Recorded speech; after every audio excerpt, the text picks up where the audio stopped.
हैदराबाद इतिहास के पन्नों में लिखी हुई एक खूबसूरत सी कहानी। यहाँ गुजरे हुए कल की गूंज दुनिया भर के लोगों को खींच लाती है।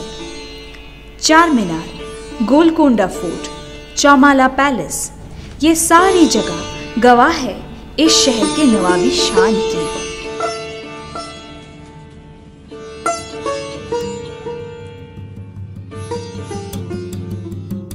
पिछले कुछ सालों में हैदराबाद ने एक दूसरे रूप को अपनाया है जो आधुनिकता और प्रौद्योगिकीकरण के प्रतीक है।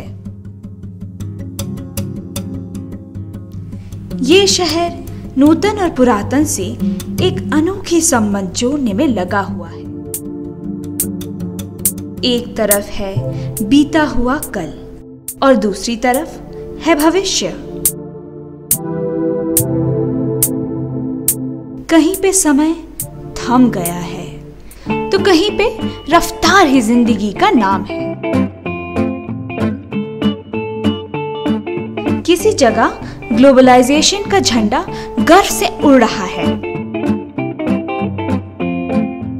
तो कहीं लोकल फ्लेवर की जीत है। मुझे चिंता है इस शहर के इतिहास की। कहीं कैपिटलाइजेशन के बदलते हुए रूप में इस शहर की सस्ते बाजारों और गलियों में छुपे हुए इतिहास की कहानियां बदल न जाए। इसलिए मैं ढूंढ रही हूं एक ऐसी तत्व जो इस इतिहास को जिंदा रखने की कोशिश कर रही है। मेरी खोज मुझे संग्रहालय, लोकप्रिय ऐतिहासिक इमारतें और कुछ टूटे फूटे किले तक ले गई, पर मेरी तलाश अधूरी रही। ऐसा लगा जैसे इतिहास को किसी ने कैद करके रखा हो या गाड़ियों की धुआं और रास्ते की धूल से इतिहास का जोश कहीं खो गया हो।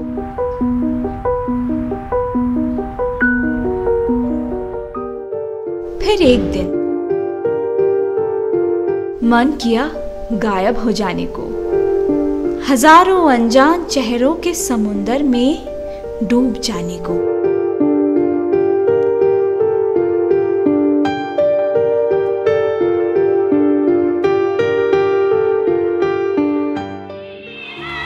चार मीनार की खूबसूरती को छोड़ मैं चली लाड बाजार।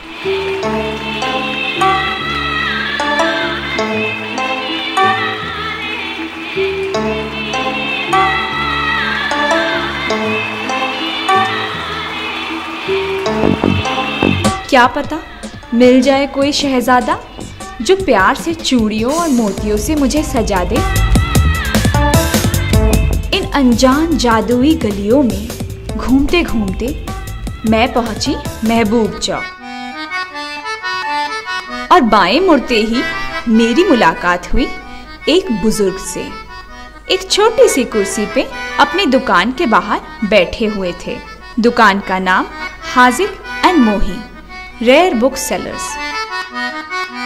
मुस्कुराते हुए मुझसे बात करने लगे और धीरे धीरे ज्ञान की मोतियों से भर गया मेरा जहां। मिलिए आविद जी से, आविद बिन मोहम्मद बाफना, और उनकी दुकान जो भरी है पुराने किताबों से। इस छोटे से खजाने में करीब 2 लाख किताब, जर्नल्स और मैगजीन्स के अंदर आविद जी ने इतिहास को बड़े प्यार से संभाल के रखा है।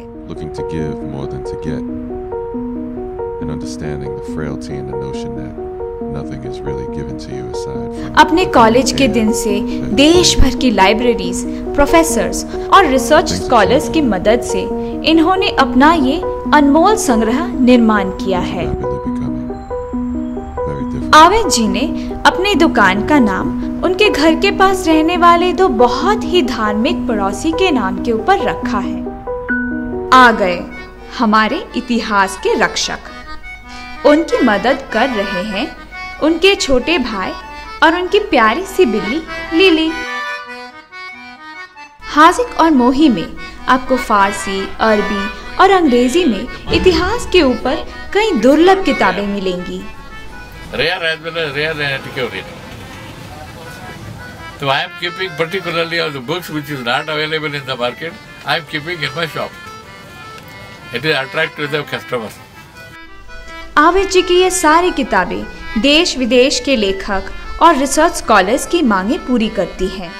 क्योंकि इस बार दक्कन हिस्ट्री का इतना डिमांड है बयान से बाहर इन थ्रूआउट द वर्ल्ड। लोग आसिफ जाही डायनेस्टी पर, दक्कन हिस्ट्री पर अभी तक काम कर रहे हैं। In Telugu language also, in Hindi also, in other Urdu and Arabic and Persian also. लोकप्रिय लेखक विलियम डालरिम्पल की किताब the White Mughals Hazik and Mohi से खरीदी गई हादिकत उल अलाम से काफी प्रेरित है। ऑस्ट्रेलियन पत्रकार जॉन जुब्रिकी भी आए थे अपनी किताब द लास्ट निजाम लिखने के समय। आवेद जी से बात करके ऐसा लगा जैसे कि वो और उनकी दुकान ज्ञान को ग्लोबलाइज करने में लगी हुई है। वो लोकल और ग्लोबल के बीच एक प्यारा सा संबंध जोड़ रहे हैं जो स्थापित है ज्ञान के बंटवारे पे।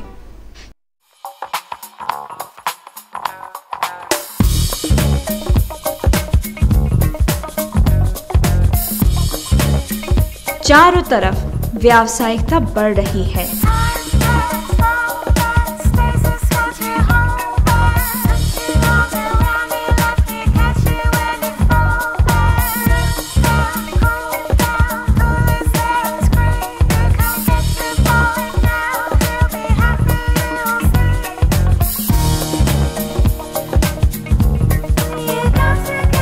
किसी ने तो कह दिया कि इतिहास का अंत आ चुका है, लेकिन आवेद जी इन सारे चमक दमक और कल्पित भविष्यवाणी से दूर हैं और इन्हें दुख है कि ऐसी एक स्थिति आ चुकी है जहां लाट बाजार भी अपनी शान खो रही है और प्राचीन पदार्थों के सस्ते प्रतिरूप बना रही है।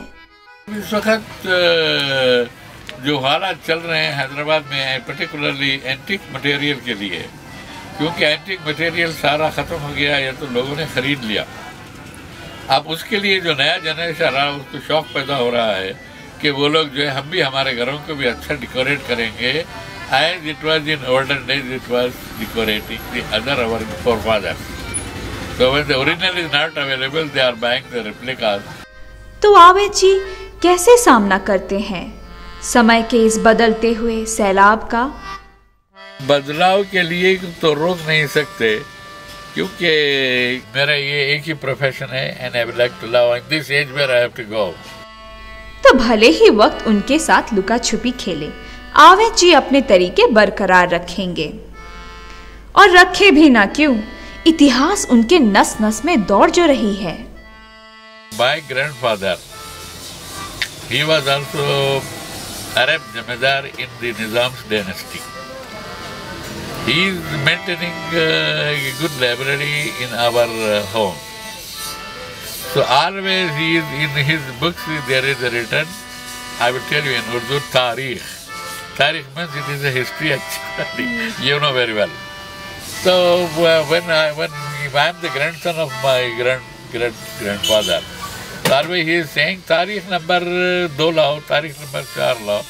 So when I was a student of 5th class, I said, what do you mean by Tarikh? Always is asking Tarikh number 2, Tarikh number 4 in the almara. I asked my teacher this question. I said, madam, what is the meaning of Tarikh? She asked me, why? What do you want? What is the Tarikh? I said, Tarikh means what about your father? What are your grandfather? Where you came. He knows me that I am an Arab boy born. Then he said, you know something about your state also? You know something about your country also? That thing called, it is history. History means it is a Tarikh in Urdu language. So from that day, when I was a student of 5th class, I started Tarikh learning. I studied many books when I was a student of middle class also. I started. When I entered in the high school, I said Tarikh. And I got a very good marks in Tarikh also. This is, I love Tarikh. इनकी आंखों की चमक से पता चलता है इनके जुनून का राज, और वो है मोहब्बत। गुजरे हुए कल की छाँव में आज की पीढ़ी ढूंढ रही है प्यार, सुकून और मासूमियत। लेकिन इसके बदले हमने इतिहास को क्या दिया? आवेद जी कहते हैं, It is the duty of the civil, it is the duty of our culture that we should preserve as it is the antiquarian things and antiquarian and the monuments of our past glorious history. इसीलिए आवेद जी ने अपनी किताबों को खास दवाइयों की सहायता से सुरक्षित रखा है। Thrice, 4 times a week, 4 times a year, pest control people comes and they are taking care. And I am also personally putting some medicines and other care things, also giving complete dusting every day, every weekly, so like this.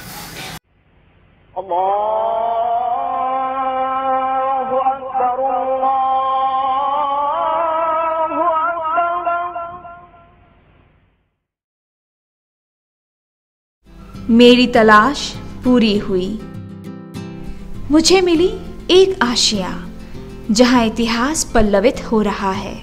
इसने भले ही बदलाव को मान लिया पर अपने आप को बदला नहीं।